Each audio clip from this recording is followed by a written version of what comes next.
আচ্ছা, বিয়ে করলেই কি পূর্ণতা হয়ে যায়? আমার মতে শুধু বিয়ে করলেই পূর্ণতা হয়ে যায় না। আপনি যখন আপনার পার্টনারকে যত্নে রাখছেন, ভালোবাসছেন, সেটাই আসল পূর্ণতা। জীবনে আমি যে কাজগুলো কখনো করিনি, শুধুমাত্র তাকে ভালোবাসি বলে তার জন্য সবকিছু করি। আসসালামু আলাইকুম এভরিওয়ান, আই হোপ আপনারা সবাই ভালো আছেন। আল্লাহর রহমতে আমিও ভালো আছি।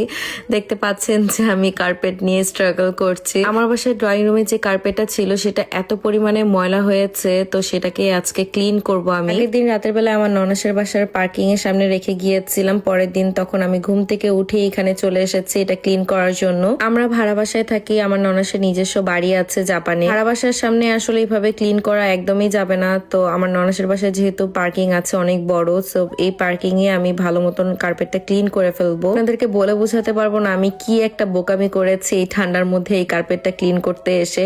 আমার হাত পা একদম পুরো বরফ হয়ে গিয়েছে, অনেক বেশি ঠান্ডা ছিল, কিন্তু কার্পেটটাও এত ময়লা হয়েছে আমার এটা দেখেও ভালো লাগছিল না। এই কার্পেট নিয়ে আমি মহা বিপদে আছি।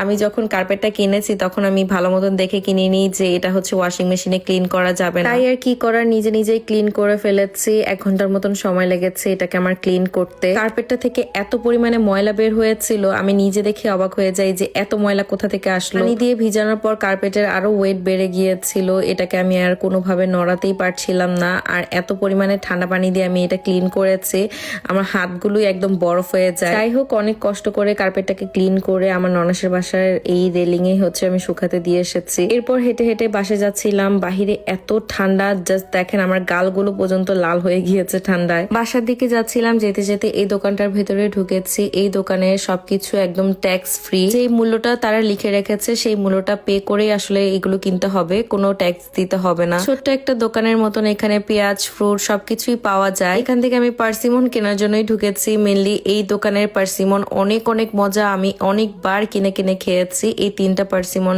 এখানে 1000 ইয়েন, বেশ বড় আর খেতেও অনেক মজা হয়। এটা আমি আর আমার হাজবেন্ড অনেক পছন্দ করি। ছোটখাটো দোকানগুলোতে আবার হচ্ছে ক্যাশ চলে, কার্ড চলে না, তো আমার কাছে 1000 ইয়েন ছিল, তো এটা দিয়ে আমি কিনে ফেলেছি। যেতে যেতে দেখছিলাম গাছের মধ্যে অলরেডি সাকুরা ফুল ফোটা শুরু করে দিয়েছে। আমি শুধু অপেক্ষায় আছি কবে এই ফুলগুলো ফুটবে আর আমি সুন্দর সুন্দর ছবি তুলবো। বাসায় এসে আমি খুবই সুন্দর একটা জামদানি শাড়ি পরেছি। সীমান্ত সেদিন হাফ ডে অফ নিয়েছিল, তো আমি তাড়াতাড়ি করে রেডি হয়ে যাই। আর এই জামদানিটা এত বেশি সুন্দর লাগছিল আমাকে। আমার হাজবেন্ডও সেদিন পাঞ্জাবি পরেছিল, তাকেও অনেক সুন্দর লাগছিল মাশাল্লাহ। কবি, এই কবি, সীমন্ত কবি, আর আমি সেজেছি তার নায়িকা, কবির নায়িকা। দুজনে মিলে খুবই সুন্দর, যেহেতু একটা শাড়ি পাঞ্জাবি পরেছি। তারপরে ভাবলাম যে একটু পার্ক থেকে ঘুরে আসি, ছবি টবি তুলবো। জাস্ট 5 মিনিটের মধ্যে আমরা সেই পার্কে চলে আসি। আর এই যে ঝলমলে একটা রোদ দেখছেন, কিন্তু বাহিরে প্রচুর ঠান্ডা ছিল। আবার সাজুগুজু করলে একদমই ঠান্ডা লাগে না, সেম আমারও।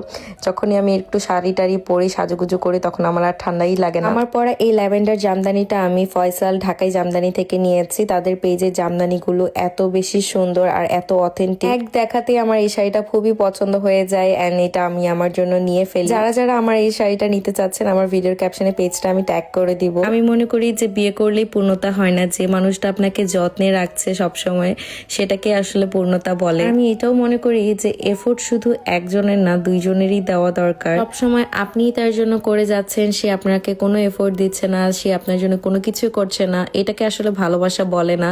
এফোর্ট দুই পাশ থেকেই থাকা দরকার। ফর এক্সাম্পল, আজকে আমার খুব শাড়ি পরতে ইচ্ছে হয়েছিল, আর সে অফিস ছুটি নিয়ে আমার খুশির জন্য সে এসে আমার সাথে ছবি তুলেছে, আমার সাথে টাইম স্পেন্ড করেছে। এখানে বোঝার মতন, সময় দেওয়ার মতন শুধু আমার এই একটা মানুষই আছে। সে আমার জন্য যতটুকুই করে আমি তাতে অনেক ভালো আছি আলহামদুলিল্লাহ। আসলে আমরা কম বয়সে বিয়ে করে ফেলেছি, তো দুইজনের মধ্যে ঠোকরা ঠোকরি লাগে, আবার ঠিক হয়ে যায় 5 মিনিটের মধ্যে। এখানে আবার মুড খারাপ হয়ে যায়, সে আজকে বেশি ছবি তুলাইছে আমাকে দিয়ে, এই জন্য। এরপর কি সে আমাকে মানানোর চেষ্টা করছে আর আমি তাকে এভাবে জিদ দেখাচ্ছিলাম, বলছিলাম যে আজকে বাসায় যে তুমি রান্না বান্না করবে, আমি আর একদমই রান্না বান্না করবো না। এন্ড সিরিয়াসলি সে বাসায় এসে রান্না বান্না শুরু করে দিয়েছে। আমি বাংলাদেশে যাওয়ার পর তার এখন মাশাআল্লাহ অনেক ইমপ্রুভ হয়েছে, সে এখন কিচেনে আসতে চায়। আমার এই জিনিসটা অনেক ভালো লাগে। তার হাতে রান্নাও খুব মজা, সে খুব মজা করে রান্না করে। আর সে এখানে চিকেন রান্না করছিল। আর এই ছিল আজকের আমাদের রাতের ডিনার। এখানে ইলিশ মাছ ভেজে নিয়েছিলাম, সাথে বেগুন ফ্রাই করেছি, আর এই চিকেনটা সে রান্না করেছিল। আর আগে থেকেই ডাল রান্না করা ছিল, আর খুব মজা করে খেয়েছি মাশাআল্লাহ তার হাতে রান্না এত মজা হয়েছে। সন্ধ্যা 7টার মধ্যেই যেহেতু আমরা রাতে ডিনারটা করে ফেলি, এই পরে আমাদের আবার ক্ষুধা লাগে, তখন আসলে আমরা ফ্রুট খেয়ে থাকি। যেহেতু এই পার্সিমনটা কিনে এনেছি, তো আজকে রাতে আমরা এই ফ্রুটটাই খাবো। জাপানে যেহেতু এটা জাতীয় ফল, ট্রাস্ট মি, এটা এখানে এত মজা হয়। আমি বাংলাদেশেরটাও খেয়েছি, বাংলাদেশেরটা আমার এত ভালো লাগেনি, বাট জাপানেরটা অনেক মিষ্টি আর অনেক মজা। আজকের এই ছোট্ট ব্লগটি এখানে শেষ করছি। দেখা হচ্ছে নেক্সট কোনো ব্লগে। আর মনুজ ডায়েরি এটা আমার নিজের পেজ, অবশ্যই একটা লাইক এন্ড ফলো করে যাবেন। সবাইকে আল্লাহ হাফিজ।